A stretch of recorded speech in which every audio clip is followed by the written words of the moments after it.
on Friday, and you are on the writing.ie Facebook page for the writing game. Very warm welcome. It's lovely to see everybody. It's lovely and sunny here in Dublin. We'll catch up with where everybody else is shortly. But we've got a few things just to run through for you. We are running a page turner challenge for those of you who haven't already been blitzed by the information on the writing.ie Facebook page next week. And the information is all there if you want to take a look. We'll be dropping in links during the course of the broadcast. But basically, the idea of the page turner challenge is that it's for anybody who is interested in writing books that people can't put down. So they're exactly the type of books that Shane Dunphy writes, who is our guest today. And there'll be lots of tips and lots of tricks, and it's great fun. It's a great way to connect with your writing community. So that's the page turner challenge. A quick one from me, because I'm going to forget to say it later, is Keep Your Eyes on Me, launched yesterday in paperback, and it's only 99p on Kindle. So if you haven't got it already, do buy it for a friend or do buy it for yourself. So that's the party, well, I was going to say party political broadcast, that's the advertising bit over. Let me introduce you to our guest today. I'm really looking forward to this one. Shane Dunphy is a childcare expert, an author, teacher, journalist, broadcaster, musician, and he says on his page, nerd, also husband, father, grandfather. He's a busy man. He was born in Brighton in 1973, which I didn't know until today, even though I've interviewed him loads of times, so I have to ask him about that. He's glowing like me. But he was a child protection worker for 15 years, which is really interesting. And that's the background to really the books that he's written. He's an absolutely hugely best-selling author of 16 books. The first 9 titles deal with him working in that social care arena and include the #1 bestseller, Wednesday's Child. And then he's written a series of crime fiction novels under the name SA Dunphy, which featured an emotionally damaged criminologist, David Dunnigan. Now, Stories from the Margins, which is one of the things we're going to be talking a lot about today, is a new series of true crime books that he has written specially for Audible. And quite uniquely, he has also done all the music, and because he's a musician as well, and he's put together a whole package, which is incredible and has shot straight to the top of the charts in Amazon. It's been an Amazon #1 bestseller for Audible, which is quite a feat from a guy from Wexford. So now I'm going to bring in Simon Trewin and Shane Dunphy, and they can talk about all of these various things. Now, Mr. Trewin, I'm bringing you in first. Just takes 3, 2. Well, there you go. Oh, half of you's in. Half of me, yeah. Let me just bring Shane in. There we go, Mr. Dunphy. Hello. Hi there, Shane. I'm going to Hi, good to be here. Leave you to it. This is when Sam leaves the room, and it's just us now. So you can talk to a fellow nerd and husband and dad. I'm not a granddad yet, but so when Vanessa or Sam goes through that entire introduction, does it kind of make you feel really proud of what you've achieved? Because it's been quite a short part of your incredibly busy career, but you've actually done an enormous amount, haven't you? Yeah, I mean, I suppose what I feel mostly is really lucky to have the platform that I've got. Like when you are working at the front line in child protection, most people get involved in that type of work because they want to make a difference. You want to try and improve the lot of people who are going through really tough times. And sometimes you feel like you're a lonely voice crying in the wilderness, you know, that you see these terrible things happening. One of the things that I've always believed is that the real heroes in our world are people who've come through trauma and come out the other end better and stronger, or who just keep on fighting. And when I wrote Wednesday's Child, I wanted to do 2 things. I wanted to, first of all, celebrate these heroes, these incredible people who've come through these awful experiences, and remember, not bitter, who are often very forgiving of the people who've done these awful things to them, and who are better sometimes for the experience. And I also wanted to show that people who do that type of work, social workers, social care workers, psychologists, that these people usually go into it with the best of intentions, that we don't go sailing into your home wanting to take your children away from you. Usually what we're trying to do actually is create an environment where your kids can stay with you and where the family are going to function better. And I kind of wanted to show that. I also wanted to show how bloody hard the work can be, because at the end of that book, I burn out. I just can't do it anymore. I need to take a break. And when I wrote that book first, I didn't have any idea that it was going to become a major part of my career. Okay. I thought I would write one book, I'd have that book on the shelf with my name on the spine. I could point it out to people and say, look, I did this. My family and a few friends would buy it, and that would be wonderful. Yeah. And when, as Vanessa said, when it went to the top of the charts and when suddenly people were knocking on my door looking for more, that was a huge surprise. And for most of those first 9 books, Simon, I was quite isolated within the literary world. I didn't go to literary festivals. I had a couple of book signings, but for that type of book, you don't really do that. It was a long enough series, and I had a couple of them, and I didn't even really know that many other writers. So I kind of chugged along, sort of feeling a little bit like something of an imposter, that I was doing all of these things, but I wasn't really connected. And it wasn't until I started writing fiction that kind of the literary world sort of opened up to me, and I got to know more people and began to realize actually there's an incredible community of creative individuals out here that I now feel very privileged to be a part of. But for most of those first few years, I was just kind of plugging away on my own, doing my thing. And a lot of the time as well during that, I wasn't really terribly involved in social media. So I knew people were buying the books, but I didn't really know who they were. I remember on one occasion being called to the Penguin offices in Dublin, and my editors there had commissioned some market research on who was reading my books. Yeah. And I had, the people in Penguin offices telling me, okay, your ideal reader, our average reader is female. That this is kind of the age demographic. These are the kind of subject matters that they like to read about. And that was a major surprise to me as well, kind of this portrait of these are the people who are buying your stuff. And of course, since engaging with social media and now meeting and getting to know and really being friends with a lot of my readers, I realized that there's no such thing as an average reader. No. Loads of different people engage with this, and everybody comes to it for different reasons. And again, that just makes me feel really lucky that I'm able to speak to and communicate with and resonate with, loads of different people from loads of different backgrounds all over the world. And yeah, I just feel very lucky. Brilliant. I mean, I think there's so much. This is going to be a very very packed hour because there's so much I want to sort of jump into, because I think you're the first writer we've had on this series who has had huge success in both non-fiction and fiction, and clearly there are kind of different rules to both of those. But can we just go back a little bit earlier on? I mean, were you a great reader as a kid, and this is one of my favorite questions, was there an English teacher that you now want to recognize and say they got me on the road to reading? Now's a good moment. Give them a moment in the limelight. Well, my mum wrote. She never published anything, but she wrote. She was always scribbling away in notebooks and copybooks, and I would have seen that from very early on. She kept diaries that were full of everything from shopping lists to things that me and my brother and sister said. And she read to us every evening, regardless. It didn't matter what had gone on during the day. I mean, my mum had her own struggles. She had some mental health issues, and there were times when even as kids we knew that she wasn't terribly happy. But regardless of that, we would sit down at the end of the day and we would all cuddle up on the couch and she would read to us. And she continued to do this for long after we were able to read to ourselves. And Enid Blyton, I always say, was the first author that I really became quite obsessed with, and also my first introduction to crime fiction, because I believe, the famous 5 and Secret 7. I mean, that's crime fiction, really. These are mystery stories. And I remember the story that I always tell is that I was about 6 or 7 years old, and at the time BBC Two was showing the Hammer House of Horror movies quite late on a Friday evening. And I remember somebody had told me that one of the Dracula films was going to be shown, and it was just, you got to see this. This is amazing. And I went to my mom and said, I really want to stay up and watch this film. And she said, that's completely inappropriate for you. But do you know what? If you want to get into horror, why don't you write a horror story for yourself? Wow.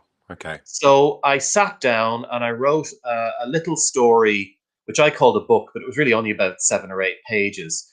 and it was called The Monster from the Green Lagoon. Okay. And I'd never, somewhere I must have heard of The Monster from the Black Lagoon, the old Universal horror story. But looking back on it, I had never read a horror story before or seen a horror film, so I didn't know what monsters were supposed to do. So in my book, I had these friends going to a little pond, and there was a pond near where we lived that my mates and I used to play at. And I had these friends arriving one morning to have this enormous big Godzilla-type monster rearing up out of the pond and just standing around looking threatening, because I didn't know what monsters did. And they went and called their parents, and the parents came and saw this monster and called the men from the local authority to come, and the monster was taken away in a truck. And that was my story. And I actually showed it to my friends, and because they were all in it, I got an awful lot of kind of positive feedback from them about it, and I ended up kind of writing more. And this would have continued up until adolescence, when suddenly I discovered music and girls and stopped writing for about 6 or 7 years. But during that time, I continued to read. I graduated from Enid Blyton onto Tolkien. My dad had a collection of Sherlock Holmes short stories in the living room, this big, beautiful, hard-backed book, and I devoured all of those. I got into comic books. I loved the Beano and the Dandy in 2000 AD and Warrior, and coming from Wexford, because of the ships kind of coming in, they use comic books as ballast, as I'm sure you're aware. And so we would have had all of these Marvel comic books coming into the newsagents, and I loved those. I watched an awful, during the 80s, we would have had, kind of Ghostbusters and Indiana Jones and Star Wars and all of these. And I would have devoured the novelizations of those books as well. My first dream, actually, of being a writer myself was that I might be the bloke who wrote the novelizations of these cool movies. And I had the idea that this guy was sitting on the set, meeting the actors and taking notes on what was going on. And I thought that'd be a job I'd like to do. And so I used to go to the cinema and bring a notebook with me and make notes on what it was that I was seeing. So yeah, being a writer was something that I did dream about. But then as a teenager, when I got into music, I was in rock bands and I was writing songs, and that became my vehicle for expression. Wexford in the 1980s, there was an awful lot of the sort of clerical abuse scandals were going on all around me. And I was seeing an awful lot of inequality, and I was seeing an awful lot of people in positions of power doing things that they really shouldn't have been doing. And rock music was a way of railing against that and expressing your anger in a way, I suppose, that was quite safe. You could veil it within these songs. And so myself and my mates, we were out playing gigs, and I was writing about a lot of these things through the music. And I really, my idea was that I was going to be the next Bono. And I actually told my mum, I'm not going to go to college. This is what I'm going to do. This is what my life is going to be. I am completely dedicated to that. And my mother, being the wise woman that she was, sat me down when I was about 16 and said, look, there's a slim chance, a very slim chance, that an international record executive won't arrive in a small town of Wexford in the southeast of Ireland. Love your mum. And if that doesn't happen, maybe you might need to have a backup plan. And so she was kind of whispering this in my ear. And I didn't know what that backup plan might be. People coming from the housing estate that I grew up in went to work in factories or went to work on the boats. Or got jobs working in shops. And I didn't think that was what I really wanted to do. And one day she persuaded me, she was teaching in a school for kids with special needs. And one day she persuaded me to go down to play some music for these kids at Christmas. So I very begrudgingly arrived down there with my guitar in hand, really just to stop her nagging me. And I had one of the most enlightening experiences of my life, because these kids didn't care who I was, what I looked like, where I came from. All they cared about was the fact that I was here spending time with them. And it was one of the most honest, open, beautiful experiences I'd ever had. And I just left the school that day thinking, do you know what? If I don't become the next Bono, working with people like this mightn't be such a bad thing. And that was really it. And I applied to go to college to study, to do what was at the time called childcare. Social care didn't exist. And while I was in college, we had to do a placement with kids in residential care, most of whom were survivors of abuse or neglect of some kind. Yeah. And I discovered I just had a connection with them, that actually I something in them met something in me. And I decided, okay, this is what my work is going to be. Okay. And it was through that the writing eventually emerged. Okay. I mean, I'm really interested in, because I think everybody here, you know, we all have the experience of writing, whether it's prose, an email, a letter, whatever. A lot of people, I'm a huge fan of music, but I could never write a song. And to me, it's like someone asking me to sort of, you know, speak in a foreign language that I've never heard before. So tell me, because we're really interested in process. If you're sitting down to write a song, I presume it's like writing a short story, isn't it? You've got Yes, 3.5 it minutes. is. You want to do something, but what's first? Lyrics, music? How does it work?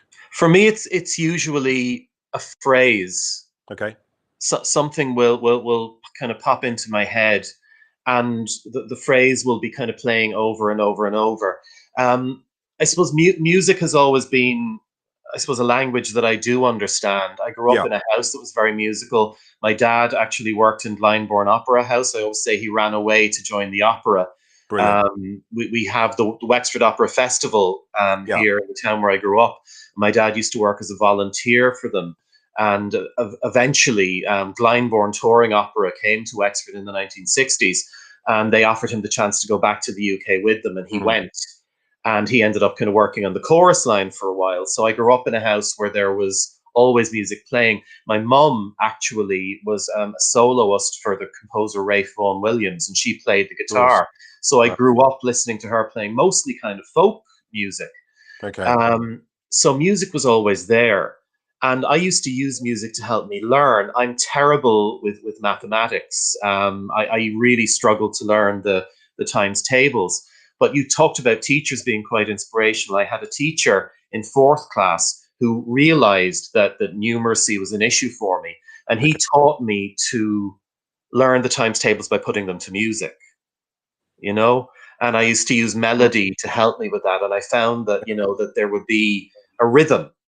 And so I would use the rhythm and melody to help me to learn. So often phrases will become associated in my head with a melody. So I will have a phrase, there'll be a melody attached to that. And then I'll sit down with the guitar, and it's almost like you kind of begin by sort of mumbling. I'll be strumming, and that phrase will be going through my head. And gradually other words will become linked into that. And sometimes initially, the first draft will be almost like gibberish. Yeah. But I'm a big believer that the best songs tell stories. And I love folk music, and folk music is all about storytelling. Absolutely. And for example, one of the songs that's in The Bad Place is a song called The Tinker King, which is a story that was told to me when I was doing social work with the traveling community. And a very elderly lady told me one day that she said that the king of the tinkers, as she called him, was initially a settled man. He was from the settled community. Okay. And she told me the story of how this had happened. This farmer's son who falls in love with a traveling girl, and the two of them end up getting married, and she dies giving birth, and he ends up kind of trapped on the road. He's never able to go back to his settled lifestyle. And she told me this story, and the story was going around and around and around in my head for months on end, until I eventually realized that as I was hearing it in my head, I was hearing it with a melody in the background. And the song, as I sing it, doesn't really rhyme, but it's the rhythm and the melody that holds it all together.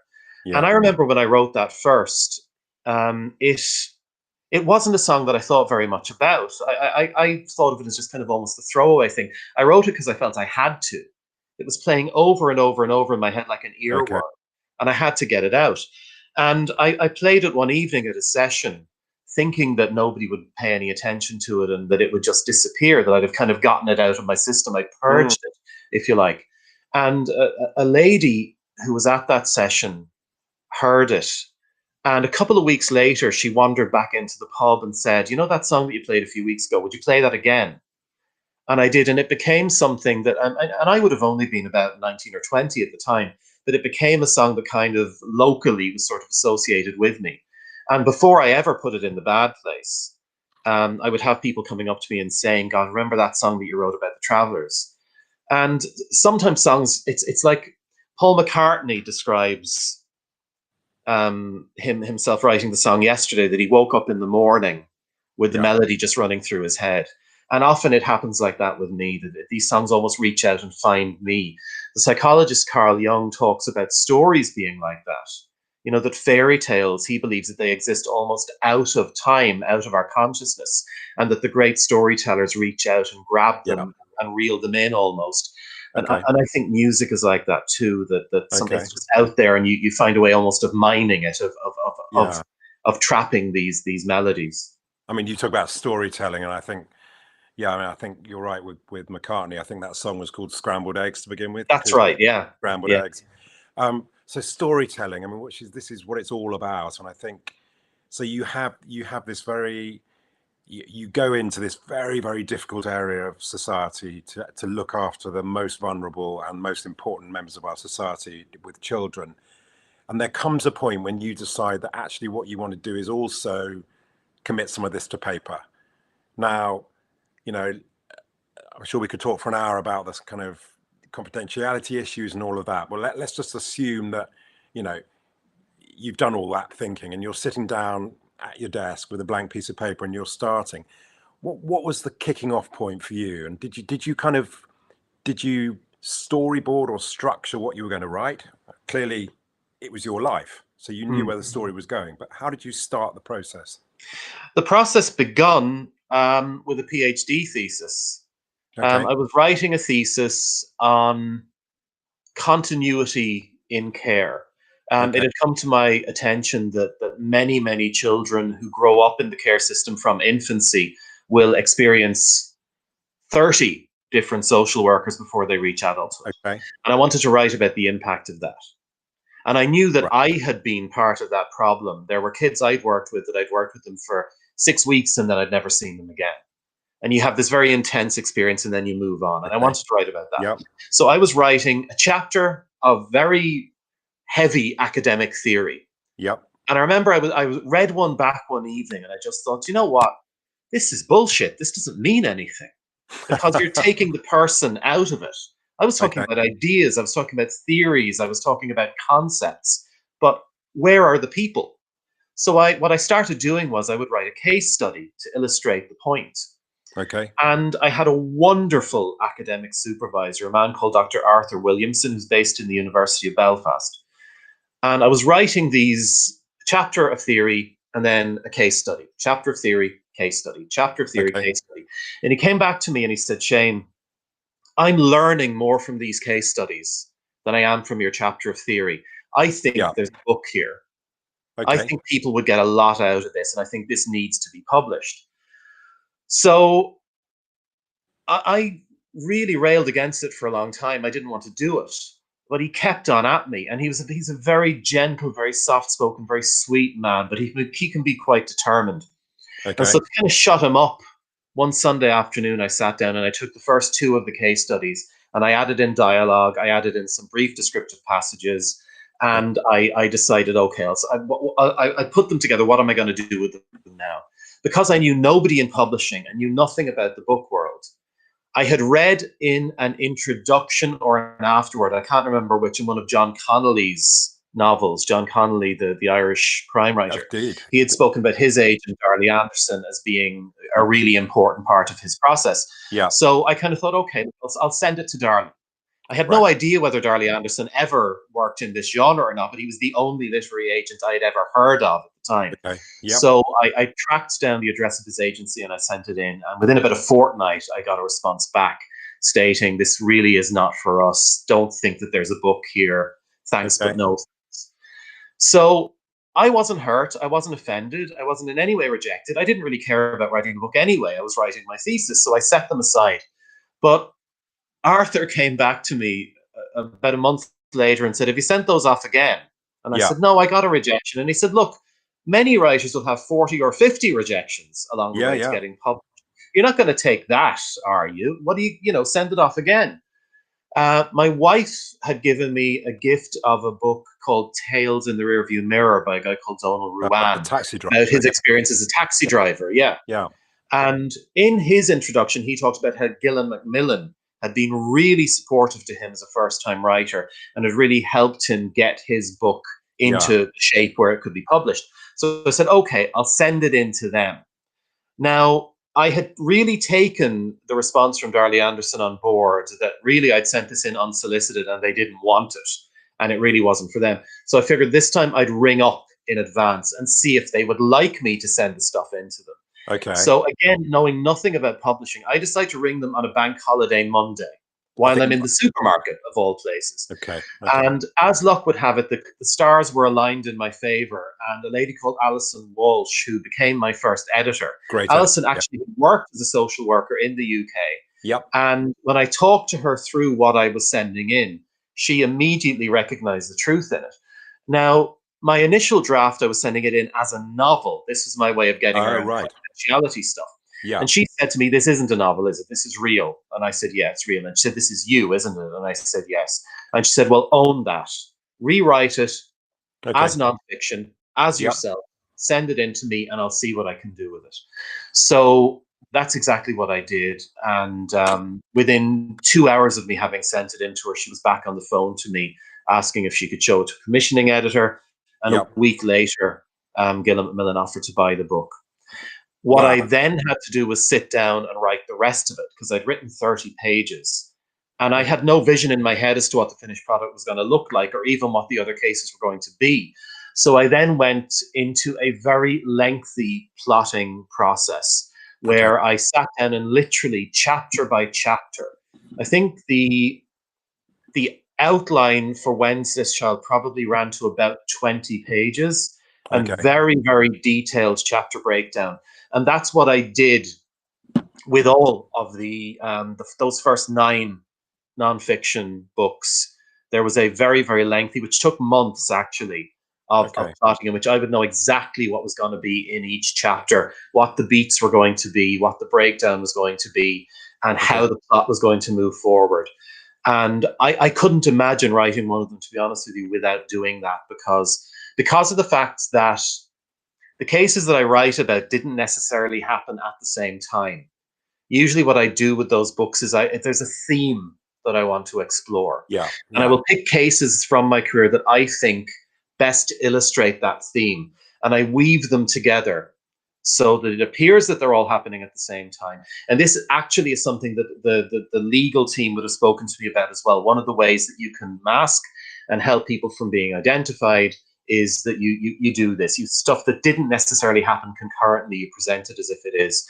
And it's important to me that it hangs together well, that it's immersive, that the reader isn't kind of pulled out of something clashing or something not gelling correctly. So I take that responsibility quite seriously.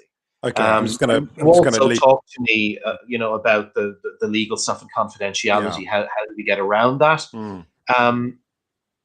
Most of the vast majority of my nonfiction stuff, really after Wednesday's Child, they would have been stories that people had approached me wanting me to tell. So these would have been people who would have reached out and said, will you tell my story? And that's how we get around that. So we have permission from all of those individuals who sought me out looking for me. But we didn't do that with Wednesday's Child. With Wednesday's Child, I went through the process after having written the book of chasing down the people who were involved in that. And we found all of them bar one. And couldn't track her down. She was gone. Couldn't find any member of her family. Can I just stop you for a second, Shane, because Simon's just frozen just for a minute. I think he might need to... Are you okay there, Simon? Your thing's working. Sorry, I'm back now. Oh, you're back now. Sorry, you just froze completely. I thought we were going to lose you. Sorry, I shall disappear. Sorry. No problem. Coming in there. So, Shane, what I love about that story is you basically... you're a terrible case example for everybody because you broke all the rules, but I love that. So you rang the publisher. You really shouldn't do that. You didn't get an agent first. You hadn't finished the book. No. And you sent in a novel, which was actually your own story, which you then had to rewrite as nonfiction. So, but, it kind of worked. And I think, what is interesting there is that you had a story that you were desperate to tell, didn't you? Yes. That's where it always starts. But I mean, we have so much to pack in, but I was just thinking, so you have these 9 very, very successful books, and then you decide at some point in that you do want to write fiction as well. Now, was that because you had run out of non-fiction, or you wanted to go another area or another direction? What was the moment for fiction for you? My initial plan, when Wednesday's Child went to #1 and was a Yeah, runaway success, I was then suddenly faced with the idea that this had worked, and of course yeah, the publishers wanted more. Like I said, my original plan was to write 1 book. Then I reckoned I'd do 3. It would be the Wednesday's Child the trilogy. trilogy. Yeah, So I wrote the next 2, and then those were still doing well, and they still wanted more. So when the 9th book came out, it did really well, and it got optioned for film. But I think that what had happened was, and I didn't know this at the time, that the bottom had kind of dropped out of the inspirational memoir, or as publishers often call it, the misery misery. Yeah, market. It terrible. wasn't. It was still selling really well, but my publishers felt that the market wasn't growing. We'd kind of reached a sort of a plateau. But they didn't tell me that. I didn't know that that was the case. And I was really anxious. I had a story that I really wanted to tell next and that I was really passionate about. And I actually wrote the first 150 pages of that written. And I sent it in, and I wasn't getting the response that I expected. And I was kind of wondering what's going on. So I got a call from my editors to kind of come and meet them. And I expected that we would be talking about that book. And Okay. instead, the conversation that I was faced with was from Kira, my editor. We'd like you to make the jump to fiction. We feel that this is something you can do. Yeah. How do you feel about it? And I sat there with kind of my jaw hanging open, saying, look, I've got 150 feckin' pages of this next book written. I really want to tell this story. Okay. What am I going to do with it? And she said, well, look, we can come back to that. Okay. But we really want you to do fiction. Do you have a story you think you'd like to tell? Is there a fiction book you'd like to tell? And I said, well, as it happens. As it happens, yeah. And immediately, straight out, I pitched After She Vanished. Now, originally, I pitched it as very much kind of a fictional version of my nonfiction stuff. David Dunnigan in the original pitch was a social care worker. And the story was based around something that happened to a friend of mine when I was in college. He was working in a residential unit. He had taken his key child out Christmas shopping, and they had stopped on Grafton Street to listen to carol singers. She slipped her hand out of his. He turned around and she was gone. And he had that awful moment that the worst thing that could happen when you're working in child protection, you lose the kid you're supposed to be looking after. Okay. Luckily, 5 minutes later, the crowd's part and this little old lady is leading the child up the street, and she'd found her. The child had run back to a toy shop to look at a doll that she wanted for Christmas. Okay. But it always went through my head, what would have happened if she'd never been found? What would it have done to my friend? How would it have affected him? And that really became the tension that drove the Dunnigan series. And I wrote After She Vanished. And After She Vanished is a weird book in that the story of the missing niece really is only a very minor part of that first story. And it's really a story about somebody coming through a moment of terrible trauma and finding through the kindness of strangers that he actually has something to live for. That's really what that first book is about. Okay. I'm just going to jump in for a second there with we can see the cover there and what waits in the shadows, and I think so. With that, did you started with the image of that girl? Did you? Yeah. And did you know where the book was going to end? Did you have a kind of a narrative I knew where arc? The book was going to end. Yeah, the first book was going to end. I knew that it was going to finish with him finding that somebody would deliver the shoe that his niece had been wearing. I knew that was going to happen. I knew that the first book was really going to be about him, as I say, rebuilding his life and finding a case that he was able to throw himself into, because, of course, Dunnigan ended up becoming this criminologist who was consulting with the Irish police force. The other characters in his little team kind of came out of my head almost fully formed. I didn't even know they'd been living in my head, but they were in there. That's wonderful. Highly young man who becomes this, he's living with Down syndrome. Father Bill, this campaigning priest. Diane, this former Irish ranger who kind of becomes his kind of love interest. They were all in there, and I didn't know that they were there. But Okay, that first so book, again, it was almost like, it's very much like for me writing Wednesday's Child all over again, in that it was a book that had been 30 years waiting to be written. yeah, And I knew where it was going to finish. I had no idea where book 2 was going to go. And to be honest with you, the next 3 books, as I was writing them, were as much a surprise to me as they were to the readers. okay, And I have to say, I'm really passionate about the Dunnigan series. I'm really proud of them. good. I love Dunnigan.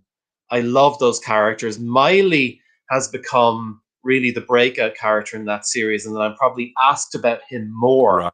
than any other character. He really resonated for so many people. And I've had people sending me pictures of him. Like, that's the first time that's ever happened to me. I have a picture on the wall in my office that somebody sketched of him. I love the series, and I'm really proud of it. And people still say to me, because book 4 kind of ends on a kind of a cliffhanger, and Yeah. people say to me, will we go back to it? And I will. I do intend to return to it again, but there's kind of other stories calling out to me to write at the moment. Okay, so when, obviously with the non-fiction, you're not having to world build because you are writing the world that you're already in.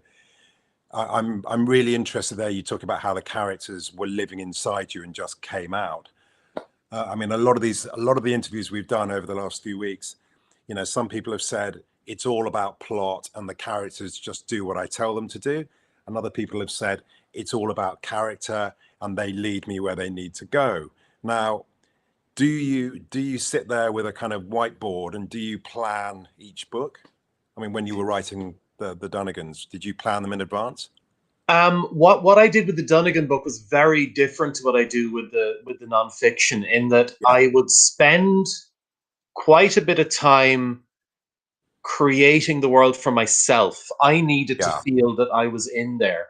So with, let's just say, the second book, When She Was Gone, that's the first time in my life I ever felt blocked when I sat down to write it.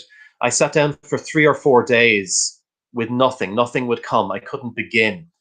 And eventually I realized what it was that I hadn't done that world building for myself. So I literally got a pen and paper, a notebook, and I sat down and I spent a day creating the world. So all I knew about that book was that the characters were going to end up in Greenland at the end of it. I also knew that there was going to be a private psychiatric hospital in West Cork. So what I did was I started writing all of these little sketches of the locations. So I knew what the private psychiatric asylum was going to look like. I drew a map of a fish processing plant in Greenland that I somehow realized they were going to end up in. I knew what the weather was going to be like. I created phone numbers for some of the characters. I built the world for myself. Now, a lot of this stuff never even ended up in any of the books, but it was stuff I needed. I spent an hour working out some of the films and books that Dunnigan has saved on the hard drive of his computer. Stuff like that was never going to be in the books. I needed to know it. And that's how I did it. That's how the world opened up to me and I was able to climb in. So that's how you can basically, any situation your characters go into, you've got a really good idea about how they are going to react, and indeed how they're going to react to each other. And that's the key to unlock. If I went out to dinner with Dunnigan, Miley, and Diane, I know what they would order. Who would pay the bill? Okay. Who'd get the bill? That would probably be me. Dunnigan's pretty cheap. But I know what they would order. I know what they'd order. If, as I said, if I were to arrive in Dunnigan's flat, I'd know what would be in the cupboards. That's how detailed it has to be. I got really quite anal over it, but it was the way for me to be able to open up a door and climb into their world. Because even though the novels are based largely in Dublin, and people have said to me that they really see Dublin as being a character, it's still a slightly alternative Dublin. The world is slightly different. It's slightly skewed, and you've got to tune into that frequency. And that's what creating these notebooks, and I still have them. They're actually quite treasured possessions now. I have a notebook for each of the books, and they're really important. That's what they did. They created that world for me. And I think without sort of, if you're sort of moving forward on that journey, I mean, you'd have a real sense of discomfort or unease or malaise, I suppose, as a writer, if you didn't know that world intimately, wouldn't you? Totally. It's essential for me. And without it, like I said, I couldn't write. I was really blocked with book 2 because I hadn't begun the process. I had this idea in my head, like, as I said, never having written really fiction before. I had one fiction book behind me. When I sat down to write book 2, I thought it would just flow. Okay. But I actually couldn't write the first sentence. And it's the only time in my life, Simon, where that flashing cursor on the screen became quite threatening to me. I started to become slightly afraid of it. And I would sit down in the morning and there it would be and nothing would come. And I became impossible to live with. My wife and kids were saying to me, what the hell is wrong with you? You know, I became really contrary and really grumpy. And I realized it was because I was feeling under siege. Okay. This was something I just couldn't do. And with the non-fiction books I write with music, always. I create a soundtrack. I don't do that with fiction. So I was sitting, at the time for book 2, I was writing in the study here in the house.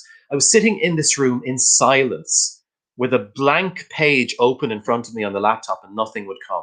Very intimidating. And it was only when I started to create that world. And you see, creating the world, there wasn't a threat because you're not writing text. You're not writing a story.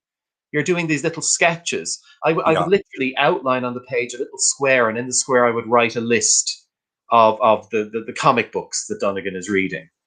And I would write a description of Miley's apartment.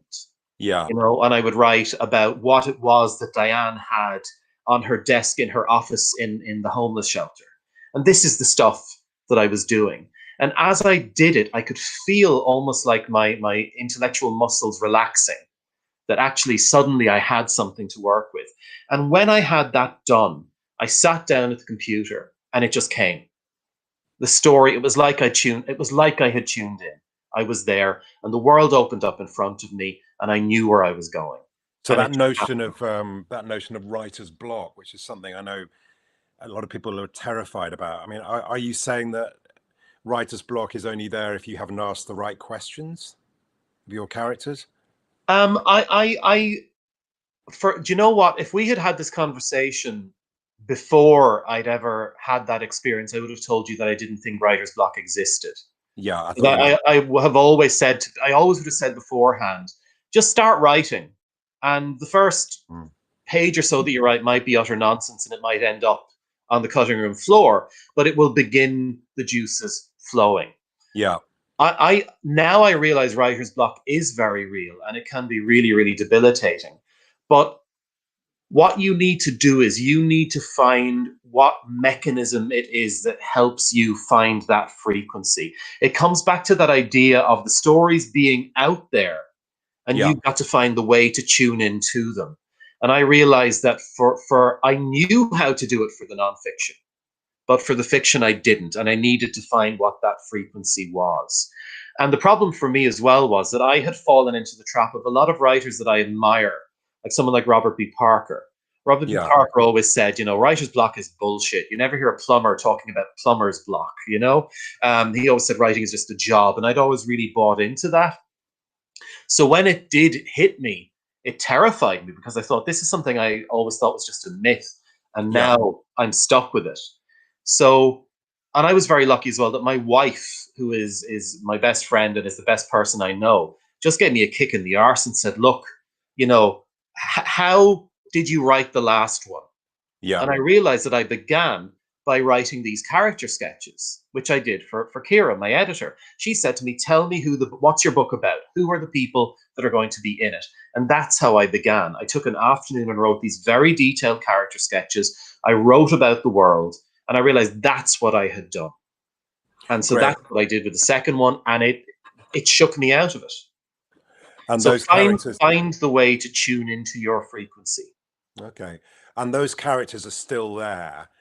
They're obviously not on paper at the moment, but do you think that you will tune into their frequency again and there'll be a need to write another book? Because I think books need to be written, don't they? They can't. Yeah, I've left it open, and they're in a really interesting place now. Dunnigan is now the head of police on the Inuit reservation in Greenland. Yep. Miley is now in a relationship with Beth. Dunnigan and Diane, they've had kids, but they know that Wrestler is out there and that he may be coming for them. So I've left them in a place where things are ultimately quite good, but there's still a threat there. And we know where Wrestler is. We know what he's up to. So yeah, I'm aware that they're there, and I really want to know what's going on for them and what's going to happen next. Brilliant. And I think I will definitely go back. And I think now it would be quite easy for me to tune into that frequency. And I'm excited to know what's happening with them. Yeah. So I think I'll definitely go back to it. Brilliant. We've spoken over the last few weeks to people, and there's a lot of sense of people writing with music, writing in silence. And I think what's really interesting is this really fantastic series you're doing for Audible. And I was listening to one this morning where you're able actually to, you're singing, you're in charge of every aspect of it, aren't you? I mean, apart from the visual, which there isn't, but you are creating a 360-degree picture through music and words. Where did you start with that? Did you compose the songs and then write the prose, or did you start the other way around? I write the book first. Okay. So I write the book first, and as I'm writing the book, I have a physical notebook beside me. Yeah. And as I'm writing the book, when I come across a particular scene where I think music will be quite important, I'll just make a note. Okay. And then when the book is finished, I know, like, basically my music deal with Audible is that I create 10 pieces. Yeah. 3 of which are songs and 7 of which are instrumental. Okay. How that number was arrived at, I've got no idea, but that was kind of what Audible asked for. Okay. When I went to them and said that I wanted to do the music. My initial vision for the series was that there would be a whole audio soundtrack behind it. I wanted footsteps. I wanted sound effects. I wanted it to be kind of like a radio play. Sure. But they said, look, that's untenable. It's going to take too long to put together. Yeah. That requires a sound designer. So I went back to them and said I wanted the music. This wasn't something that was part of their plan originally at all. This came totally from me. And I said I wanted the listener to be brought into the world. I wanted to create an immersive experience. So I then sit down once the book is written and I compose the pieces. And they're composed from scratch. I have a little recording studio that I use. I turn my study in my house into a recording studio, lay out all of the instruments, and I take it takes me about 2 or 3 days to record the whole lot down. And during that time, I kind of immerse myself in it completely. The family know to sort of leave me alone. And I'm in there and I'm banging away at the instruments. And every now and again, I'll burst out of the house and go for a walk and come back. And that's the way I do it. And when they're finished, I'll spend probably another day listening back and seeing, do I feel anything needs to be added? And usually before I begin as well, I'll know that I'll be focusing on maybe 1 or 2 instruments. The music, for example, for Bleak Alley had a much more electric kind of tone to it. I used a bit of electric guitar. There was a lot more percussion in that. With The Bad Place, I knew going in, I was going to be using a lot more mandolin. It was going to be a lot more kind of folky based. There's a kind of a slightly plank, the Irish folk band Planksty or the Bothy band is that kind of feel to it. And then the book 3, Ceremony for the Dead, is different again. It's a lot more ballady, if you like. There's kind of a more Dubliners-y kind of feel to the sound, and that was something that I wanted to capture with that. So I have an idea in my head of the atmosphere I'm trying to create, and you just sit down and try and create that. There are some really interesting questions coming in, and well, there's a lovely comment here from Sharon Black who says, I've never listened to an audiobook, but I think I might make an exception for this one. Oh, thank you, Sharon. Sounds marvelous. Well, that's great. Louisa Heaton is saying, story is in both fiction and music. Which do you find easiest to create? I think that's a nice question, actually. Stories in fiction or stories through music? Yeah. I think probably for me, the creation of the story through writing fiction is maybe a little bit easier Right. because you've got much more room to do it. Yeah. You've got 80,000, 100,000 words to tell your story in. When you're trying to create a story through music or through a song, you've got 3 minutes and Yeah. There are more rules, 3 or aren't 4 there? verses. Yeah. Or I suppose, mind you, some of the old folk ballads have 30 or 40 verses in and go on for Don't they? 15 minutes. But it's a little bit more of a challenge, I think, to do that through music. What I've tried to do when I'm working instrumentally is you're trying to create an atmosphere, or trying to build a story without any Yeah. words at all, and that is something of a challenge. But it's one that I do really enjoy. But right now, I suppose because of the fact that I'm new at it, and it's something Yeah. that I'm really only exploring for the first time with this series, it's been a learning process, but one that I've really enjoyed. Are you thinking maybe next year you might do some live events where you do readings and Do you know what? That'd be fantastic. Before lockdown, that opportunity had come up, and Yeah. I'm involved in an amazing group called the Underground Writers with 2 friends of mine, Sheila Forsey and Caroline Busher. Okay. And we had been talking about putting together a show which we were calling Folktale, which is going to involve blending music and the written and spoken word. Lovely. And that's something that I'm hoping, once lockdown is over and once COVID leaves us all alone, that Sheila and Caroline and I will return to, because it's a project I really feel would be beneficial for all of us.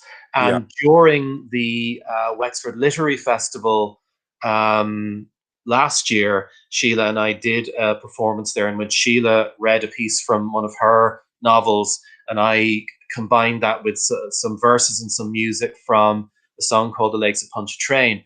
And it was amazing how those two very different things wove together really beautifully. Yeah. I think that's something I'd really like to return to and try and do some work. I used to really enjoy listening to Garrison Keillor's radio show when he had all Yes. sorts of that. And there was a sort of lovely conversation going on between 2 different elements. So tell us about your relationship with editing, because I mean, clearly when you sit down in the morning, are you rewriting what you wrote the day before, or do you just keep on to the end and then go back to page 1? No, the first thing that I do in the morning when I sit down is read through whatever I wrote yesterday. Okay. And I rewrite that. What I do with the Stories from the Margin series, which I have never done before, but because of the fact that I'm aware that I'm writing this to be read aloud, the rhythm becomes really important. What I do with fiction is I read the dialogue aloud. So when I'm writing the Dunnigan series, because there's so much dialogue, and I always feel crime fiction needs to be, well, for me anyway, it needs to be quite dialogue heavy. So I read the dialogue aloud and I rewrite that as I go along. But with Stories from the Margins, because of the fact that it is meant to be a spoken word piece, really, when I finish each chapter, I read it aloud. So if you're out if you're my next door neighbor and you're out in your garden, you're going to hear me in my writing shed reading each chapter aloud. And I do that so that I can get a sense of the pace, and I'll do a little bit of editing as I do that. So as I'm reading, I'll realize this sentence isn't flowing properly, and so I'll go back and I'll fix that. What I do then is, as I said, the next day when I sit down to write, I will read through what I did the day before, and I'll do a little bit of editing there. But I have a wonderful editor with Audible called Martin Fletcher. And Martin will read through the book when it's finished and will come back to me. And he is an expert at editing for audiobooks. And he has this amazing capacity of, he will tell me, this sentence needs work. You know, if we move this word here, if we put in a comma here, it'll breathe a little bit more, it'll flow a little bit better. And it's amazing how just changing one word in one sentence can actually alter the flow of an entire paragraph. No, I know Martin. And seeing that in action has been an amazing thing for me. So do you think that is that going to have an effect on when you go back to non-audio fiction, normal fiction? Is that going to have an effect on how you write, do you think? Yes, it has been really enlightening for me. I used to have an editor who now is sadly no longer with us, a man called Peter Carvasso, when I wrote for the Irish Independent. And Peter Okay. always said that even though he loved the way I wrote, that I had a peculiar usage of the English language, and that I would tend towards these very long, very, very flowing, and sometimes quite elaborate sentence structures. And Martin has knocked that out of me. Right. Keep it simple. Keep it simple. How do you speak? If you were going to be having this conversation with somebody, how would you say it? Martin keeps on reminding me of that. And yeah, I think it has completely changed how I approach writing. Okay, and you know, we're living in this weird sort of wibbly wobbly sort of world at the moment. Obviously, where we're not really in a reality, are we? We're in a world where we're in this dystopic world. I mean, do you think that is, and this is a much bigger question, and we've only got a few minutes, but is that going to have an effect on what a contemporary novel has to do? Oh gosh, that's a huge question. Yeah, I like to ask big questions, and we've only got a few minutes Yeah, left. yeah, I can see that. I think that COVID has changed the way all of us think about existence. Yes, It's changed how we feel about relationships. It's changed how we feel about communication. It's changed how we feel about human contact. And I mean, yeah, I wrote 2 books during lockdown, wow. and certainly the experience of writing. I mean, I partially wrote and edited The Bad Place during lockdown, and it made it a much more visceral experience for me. You're living much more in that book. I found during the first lockdown, I found reading a real challenge. I found that I couldn't focus as well as I thought that I could. Yeah, I used agreed. to, because of the fact that it just seemed like we were all going through this existential crisis. Indeed. During this lockdown, it's been very different, and I felt everyone has responded to this one differently. In that, I think we've done it before, and maybe we get used to living in trauma, don't we? You hear about soldiers talking about that in war zones, that you become used to the clear and present danger. I think because the world is different for all of us now, I think that writing and books and novels are going to be different too. And there's a movie that I watched, actually. The producers of the film version of The Boy They Tried to Hide sent me a list of films to watch. And one of them was a film which was completely based around a Zoom call. Oh, really? Yeah, and it was a horror movie in which they were having do you know what? The name actually escapes me now. I can't remember the name of it, but it was a seance that was taking place in a Zoom call. And I went into it initially watching it thinking, gosh, this is going to annoy me because, you know, at the time, I think we were all a bit fed up of Zoom. Yeah. But as the movie went on, it became really real and was absolutely terrifying. And it was just fantastic how you could use that medium as a storytelling device. And I think it'll be really interesting to see what books come out of lockdown and how this new technology and this new way of communicating get absorbed into that.